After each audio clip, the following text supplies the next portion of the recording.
오늘 우리에게 주시는 하나님 말씀은 욥기 7장 11절에서 21절입니다.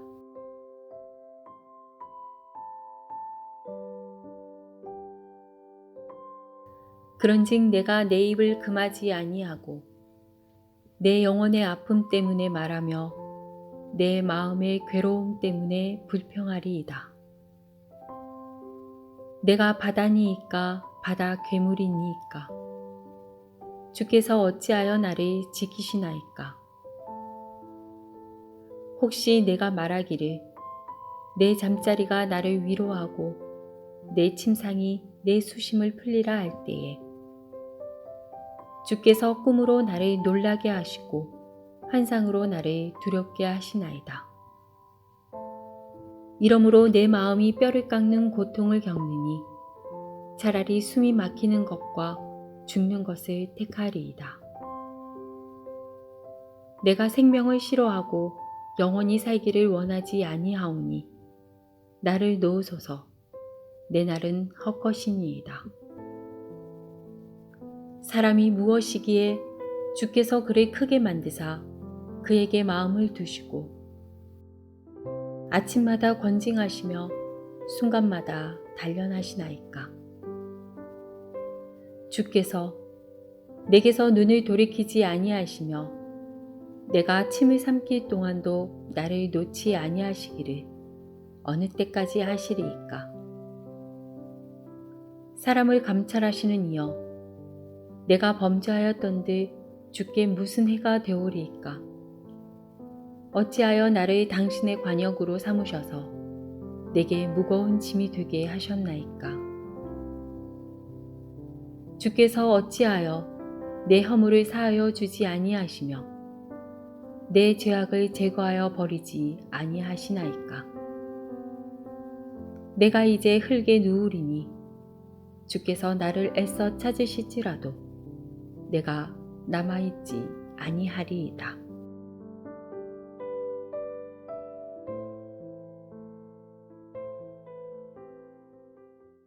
오늘 본문의 첫 절인 7장 11절을 보면 하나님을 향한 욥의 첫 원망이 기록되어 있습니다.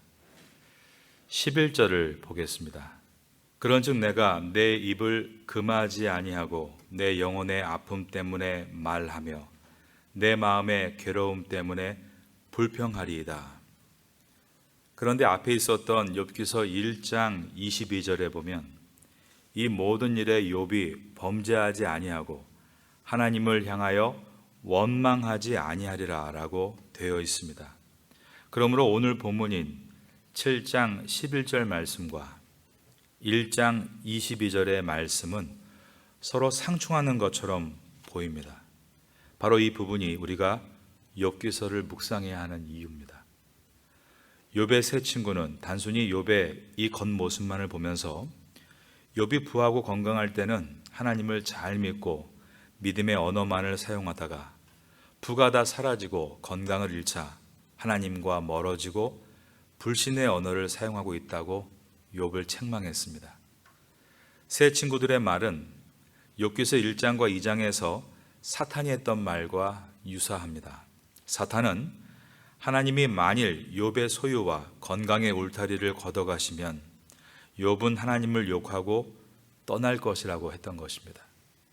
오늘 본문인 욥기서 7장이 욥이 사탄의 말과 같이 하나님을 떠나는 것을 보여주고 있는 것인가? 그렇지 않습니다. 인간에게 고통이 들어올 때 인간은 어떻게 반응하는가를 단계적으로 우리에게 보여주고 있습니다.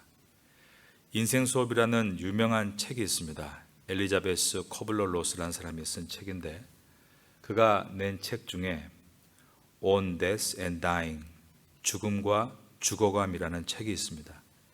이 책에서 그는 사람의 고통 가운데 놓여 있을 때 사람들이 일반적으로 겪게 되는 5가지의 심리적 단계를 기록합니다. 첫 번째 단계가 부정과 고립입니다. 두 번째 단계는 분노입니다. 세 번째 단계가 협상입니다. 네 번째 단계가 우울입니다. 그리고 마지막 5번째 단계가 수용이다라고 했습니다. 욥기서가 7장까지 오는 동안 욥은 이 고통이 왜 나에게 온 것인가에 대한 부정과 고립의 상태를 경험하고 있었던 것입니다. 그리고 오늘 본문에서는 고난을 당하는 인간의 2번째 단계인 분노로 들어가고 있습니다. 욥은 분노하고 있었던 것입니다. 그런즉 내가 내 입을 금하지 아니하고 내 영혼의 아픔 때문에 말하며 내 마음의 괴로움 때문에 불평하리이다. 욥기서는 고난 가운데 슈퍼맨과 같이 이겨낸 욥을 기록한 말씀이 아니라 고난 가운데 우리와 같이 연약한 인간을 기록한 말씀입니다. 욥은 on death and dying, 죽음과 죽어감이라는 일반적인 인간이 고난을 만났을 때 겪는 그 고통을 있는 그대로 보여주고 있는 것입니다. 지금 욥은 하나님을 향해 분노하고 원망하고 있습니다. 그러나 이것 또한 인간이 가진 사랑의 표현입니다.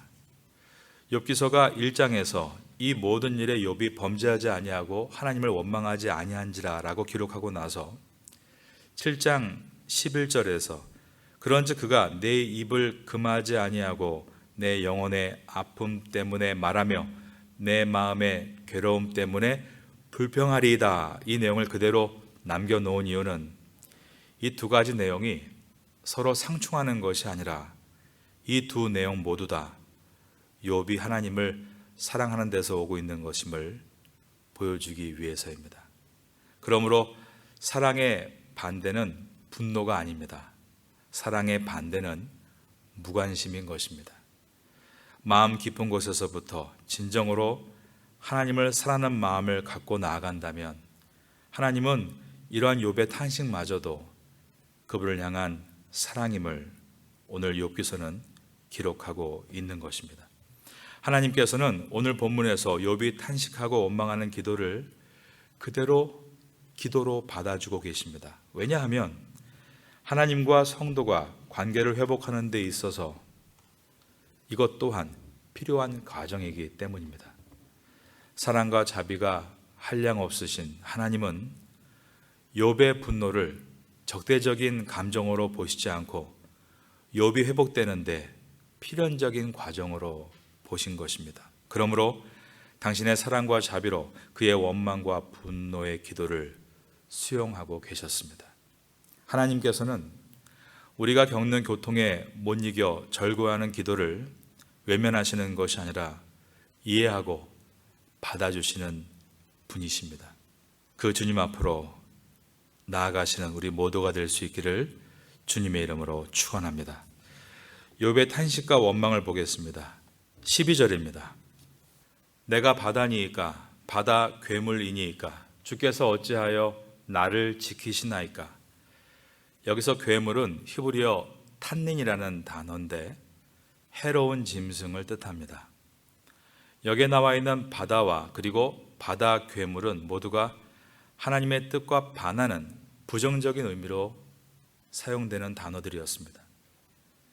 욥은 하나님이 자신을 지키신다고 고백하면서도 자신을 하나님의 축복의 대상으로 지키시는 것이 아니라 자신을 저주의 대상으로 관리하고 계신다라고 원망을 하고 있습니다. 17절과 18절을 보겠습니다. 사람이 무엇이기에 주께서 그를 크게 만드사 그에게 마음을 두시고 아침마다 건징하시며 순간마다 단련하시나이까. 이 뜻은 부정적인 표현으로서 자신이 그렇게 큰 존재도 아닌데 왜 나를 이토록 감시하느냐라는 원망입니다. 그런데 이러한 표현이 시가서 안에 또 있습니다. 바로 시편 8편입니다. 시편 8편 4절에 보면 사람이 무엇이기에 주께서 그를 생각하시며 인자가 무엇이기에 주께서 그를 돌보시나이까 라고 되어 있는 것입니다. 여기에서의 고백은 긍정적인 고백으로서 자신이 그렇게 큰 대단한 존재도 아닌데 왜 나를 이토록 돌보시는가라는 감사였습니다. 그런데 욥기서 7장 18절에서는 아침마다 건징하시며 순간마다 단련하시나이까 라고 탄식하고 있습니다. 여기서 단련하다라는 단어와 시편 8편 4절에서 인자가 무엇이기에 주께서 돌보시나이까에서 돌보다라는 단어가 히브리어로 보면 둘 다 피카드라는 단어로서 같은 단어입니다. 하나님이 눈동자 같이 지켜주시는 것이 고난 가운데 있을 때는 자신을 감시하는 것처럼 느껴진다고 했고, 기쁨 가운데 있을 때는 자신을 지켜주는 것으로 느껴진다고 말한 것입니다. 인간은 이와 같이 상황과 환경에 따라서 마음이 요동칠 수 있고 흔들릴 수 있는 존재입니다. 신앙이란 무엇입니까? 박물관 안에 고정되어 있는 배가 아닙니다. 바다 한가운데 파도와 싸우며 흔들리는 배입니다. 그러나 to my Lord, 나의 주 하나님을 향하여 목표를 가지고 항해하는 배입니다. 욥의 신앙은 세상의 파도 한가운데 몹시 흔들리고 있었으나 나의 주 하나님이라는 닷줄을 붙잡고 있었습니다. 7장의 마지막 절인 21절을 봅니다. 주께서 어찌하여 내 허물을 사하여 주지 아니하시며 내 죄악을 제거하여 버리지 아니하시나이까. 내가 이제 흙에 누우리니 주께서 나를 애써 찾으실지라도 내가 남아있지 아니하리이다. 이처럼 욥은 자신의 고통을 호소하며 분노하고 괴로워하고 있습니다. 그러나 계속해서 하나님을 주님이라고 고백하고 있다는 것을 봐야 합니다. 주께서 어찌하여 내 허물을 사하여 주지 아니하시며 내 죄악을 제거하여 버리지 아니하시나이까. 이 뜻은 욥의 희망은 과거나 지금이나 여전히 하나님께만 있다는 고백인 것입니다. 나의 희망이 오직 하나님께 있다고 고백할 때 그 하나님 앞에서 울 때 희망이 시작되는 것입니다. 우리는 욥과 같이 우리가 겪는 고난에 대해서 그 이유를 다 알지는 못합니다. 우리가 고난의 이유를 다 알 수는 없지만 하나님 앞에 나와 기도할 수 있고 울 수 있습니다. 그런데 욥기서의 말씀은 그러면 충분하다는 것입니다. 가끔 하나님 앞에 원망이 나올 때도 있고 고통스러워해도 하나님을 나의 주라고 고백할 수 있고 울 수 있다면 됐다라는 말씀입니다. 왜냐하면 그 기도가 하나님의 은혜의 손길이 우리 위에 덮게 만들어주고 우리를 수용하시고 우리를 회복의 길로 인도하시기 때문입니다. 슈퍼맨과 같은 인생을 살라고 하지 않는 하나님의 사랑에 다시 한번 감사를 드립니다. 이 새벽에 주님과 깊은 교제 가운데 하나님의 은혜를 경험하시고 세상으로 출발할 수 있는 우리가 될 수 있기를 예수님의 이름으로 축원합니다. 욥기서의 저자는 하나님이십니다. 하나님의 영의 감동에 의해 이 욥기서는 열왕기 왕하 시대의 어느 저자에 의해서 기록이 됐습니다. 제3자의 객관적인 눈이 인간의 눈이었다면 욥기서 1장과 7장에 이 괴리적인 내용을 기록하지 않았을 겁니다. 그러나 하나님이 인간의 필체에 개입하셔서 성령의 감동으로 기록하신 이 말씀은 1장에 원망하지 아니했다라는 말과 오늘 7장에 불평하는 것이 같다고 말씀하는 것입니다. 왜냐하면 모든 인간은 연약한 사람으로서 하나님 앞에 무조건 감사해야 한다, 무조건 기뻐해야 된다 할 수 없다는 것을 보여주고 있습니다. 그러므로 욥기서의 내용은 어떤 특별한 사람의 이야기가 아니라 바로 우리들의 이야기이고 나의 이야기입니다. 어떤 날은 기쁘고 즐겁다가도 어떤 날은 마음이 무너질 때가 왜 없겠습니까? 그러나 그러한 무너진 마음도 하나님 앞에 가지고 나올 수 있다면 그것이 믿음이다라고 말씀하십니다. 오늘도 이 새벽 가운데 우리의 진정한 구원자요 친구가 되시는 하나님 앞에 우리의 모든 것을 내려놓고 기도하고 돌아가겠습니다. 다 함께 통성으로 기도하시겠습니다. 주여, 주여, 주여. 하나님 감사드립니다. 오늘도 이 새벽 가운데 저희들